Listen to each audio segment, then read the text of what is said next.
orang tuanya. Seperti itu. Bapak Mama jemaat kekasih Tuhan, Paulus pakai kisah tadi untuk dia menggambarkan keadaan bangsa Yahudi sebelum kehadiran Yesus yang membawa keselamatan. Mereka hidup di bawah pengawasan hukum Taurat atau hukum Torah. Hidup di bawah pengawasan hukum Torah ini adalah hidup di bawah perhambaan. Hidup yang tidak bebas, dibelenggu oleh dosa, oleh aturan dunia pada saat itu, dan manusia tidak sanggup untuk membebaskan dirinya sendiri. Akibatnya membawa manusia menuju kepada suatu kebinasaan yang ada. Bapak Mama jemaat kekasih Tuhan, saat Allah hadir dan berkarya lewat Yesus Kristus, jati diri sejati orang yang menerima, yang sudah menerima dan percaya pada Yesus Kristus adalah menjadi anak-anak Allah. Mereka menjadi ahli waris kerajaan atau ahli waris surga. Keadaan mereka itu menjadi baru. Keadaan mereka baru melekat pada diri mereka. Status mereka juga adalah anak, bukan lagi budak atau hamba.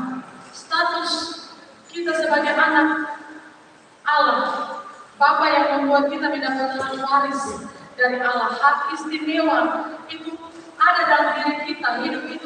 Hidup kita ini dikenal oleh Allah. Kalau dulu Allah tidak mengenal kita, maka ketika sudah hidup di dalam kita, maka hidup kita dikenal oleh Allah. Allah mengutus Roh Kristus berdiam di dalam diri kita.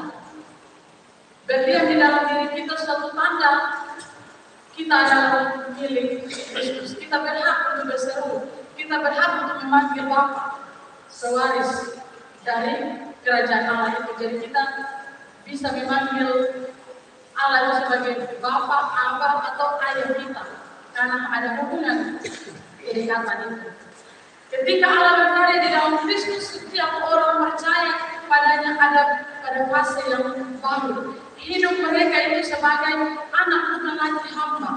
Jadi dalam relasi, dalam harmonis dengan Bapa, mereka punya hak penuh, hak istimewa diberikan kepada mereka mewarisi apa yang jadi milik kepunyaan Bapa.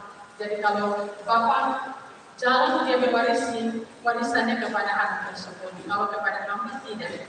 Paulus ingatkan orang-orang Galatia saat Allah berkarya di dalam Yesus Kristus. Mereka bukan saja anak-anak Abraham, tapi juga mereka adalah anak-anak Allah. Dan ada hal yang ditemukan atau ditekankan dalam bagian bacaan yang kita baca pada hari ini, bahwa sebagai orang-orang percaya kita hidup sebagai anak-anak Allah itu adalah sebuah anugerah. Kita diberikan anugerah secara cuma-cuma. Jadi keselamatan anugerah itu diberikan secara cuma-cuma. Kita harus datang menyambutnya. Bukan kita tunggu, tetapi kita yang harus menyambutnya. Kita tidak menunggu, kita harus menyambutnya.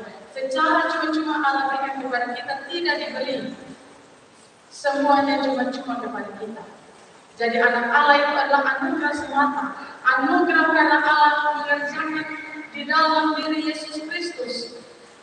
Anugerah itu diberikan kepada kita. Kita bersyukur Bapak Mama karena oleh rahmatnya kita boleh ditebus dan dari segala perhambaan dosa, dan kita menjadi anak-anak Allah yang berhak menikmati warisan keselamatan kekal di dalam diri Yesus Kristus. Ketika kita merayakan Natal beberapa waktu yang lalu, kita merayakan Natal sebagai anak-anak Allah.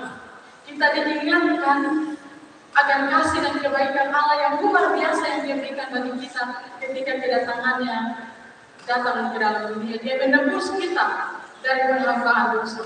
Kita boleh dijadikannya sebagai anak-anak Bapa, pewaris-pewaris daripada kerajaan Allah. Dia melihara kita dengan luar biasa. Dia jaga kita dengan penuh kasih sayang dari pengawasannya.